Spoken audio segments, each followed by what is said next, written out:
Između ova dva Yarisa nalazi se razlika od 20 godina. Ovaj ovdje od aktivne sigurnosti ima ABS, a ovaj ovdje sve ovo.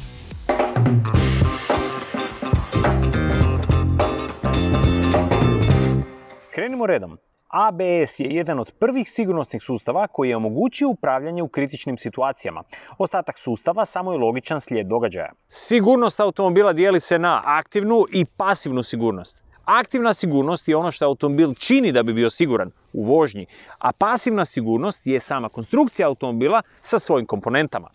Toyota vjeruje da je sigurnost pravo svakog pojedinca. Tako se novi Yaris diči epitetom najsigurnijeg auta u svojoj klasi, a kompletan sustav zove se Toyota Safety Sense i dio je serijske opreme svake nove Toyote. Novi Yaris ima svoja čula.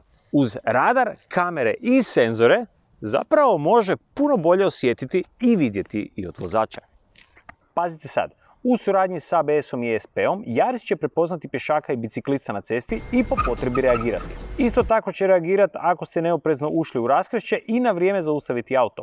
Yaris dobro vidi i čita znakove. Osim toga što će vam ispisati trenutno ograničenje, sustav vješto surađuje s tempomatom i prilagođava brzinu. Tempomat je naravno radarski, pa će na autocesti održavati siguran razmak i po potrebi kočiti. 3 sustava brinu se da ne napustite voznu traku: Lane Departure, Steering Control i Lane Trace Assist. Oprostite na mojem engleskom. A kad padne noć, aktivirajte aktivno dugo svjetlo kako biste vidjeli bolje. A kad dođete kući, parking senzori spojeni s kočnicom će zaustaviti vaš automobil ako pretjerate pri parkiranju. Ti isti senzori nadziru i mrtvi kut u vožnji, čime je kompletan Toyota Safety Sense sustav zaokružen. Sa svakom generacijom automobili su sve čvršći i čvršći, tako recimo novi Yaris ima čvršću karoseriju za 37%.